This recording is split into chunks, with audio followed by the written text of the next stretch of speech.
উত্তরের জেলা নীলফামারীতে টানা কয়েকদিন ধরে তীব্র তাপপ্রবাহে জনজীবন চরমভাবে ব্যাহত হচ্ছে।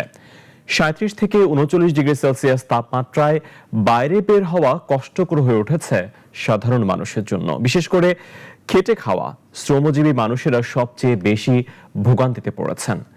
নীলফামারী থেকে নুরুল আমিনের রিপোর্ট। চলতি মৌসুমে টানা তাপ প্রবাহে বিপর্যস্ত হয়ে পড়েছে জনজীবন। দিনের বেলায় তীব্র রোদ আর ভ্যাপসা গরমে জনসাধারণের স্বাভাবিক চলাচল প্রায় স্থবির হয়ে পড়েছে। স্থানীয়দের অভিযোগ, বাইরে বের হলেই শরীর পুড়ে যাওয়ার মতো অবস্থা তৈরি হচ্ছে, আর ঘরের ভেতরে মিলছে না স্বস্তি। ঘাম ঝরছে অবিরাম। তাপমাত্রা বৃদ্ধির সঙ্গে সঙ্গে দুপুরের পর শহর ও গ্রামের সড়কগুলো অনেকটাই ফাঁকা হয়ে যাচ্ছে। সবচেয়ে বেশি বিপাকে দিনমজুর, রিকশা চালক সহ খেটে খাওয়া মানুষেরা। তাপপ্রবাহের কারণে জ্বর, ডায়রিয়া, পানিশূন্যতা ও শ্বাসকষ্টের মতো রোগে আক্রান্ত রোগীর সংখ্যা বাড়ছে।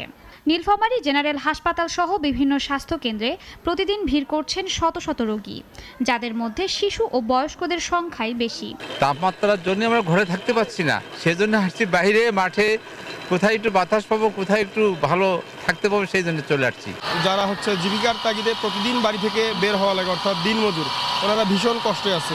গাড়ি ঘোড়া চালাইতে পারতেছি না, লোকজন বাইরে হইতেছে না। আউটডোরে দেখাইছিলাম, দেখতেছি জ্বর আসতেছে, আবার পুনরায় কমে যাচ্ছে, আবার পুনরায় আসতেছে। আমাদের ওয়ার্ডে আর কি 25টা বেড, কিন্তু ভর্তি রোগী 83 জন। আমরা চেষ্টা করতেছি আমাদের দিক থেকে তাদেরকে যতটুকু সেবা দেওয়া সম্ভব। চিকিৎসকরা বলছেন, এ সময়ে পর্যাপ্ত পানি পান করা, বিশুদ্ধ খাবার গ্রহণ এবং প্রয়োজন ছাড়া বাইরে না যাওয়াই সবচেয়ে নিরাপদ।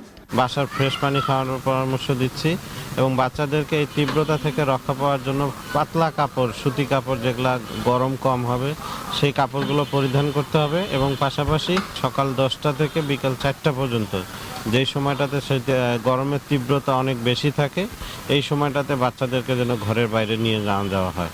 বিশেষজ্ঞদের মতে, এই দুর্যোগপূর্ণ আবহাওয়ায় সচেতনতা ও স্বাস্থ্যবিধি মেনে চলাই সুস্থ থাকার একমাত্র উপায়।